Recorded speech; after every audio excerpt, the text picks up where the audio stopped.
నిత్యం వేలాది మంది ప్రయాణికులు సంచరిస్తూ ఉంటారు. రోడ్డుపై పడిన గోతులే కదా అంటూ ప్రభుత్వం పాలకులపై కాస్త అసహనం చూపిస్తూ గోతుల్లోంచి రాకపోకలు సాగిస్తుంటారు.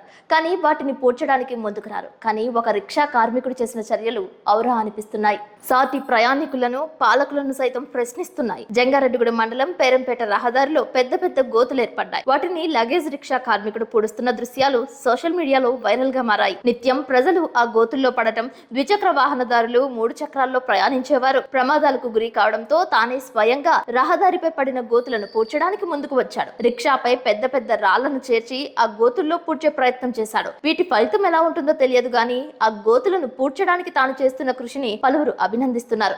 ఇప్పటికైనా సంబంధిత శాఖ అధికారులు ఈ సీజన్ తరువాత గోతులకు మరమ్మతులు చేపించాలని కోరుతున్నారు. గత ప్రభుత్వ హయాంలో రహదారి నిర్మాణం చేయడానికి ఏకంగా శంకుస్థాపన చేశారు. ప్రొక్లైన్ తో హడావుడి చేశారు. కానీ కార్యరూపం దాల్చలేదని ప్రయాణికులు పెదవి విరుస్తున్నారు.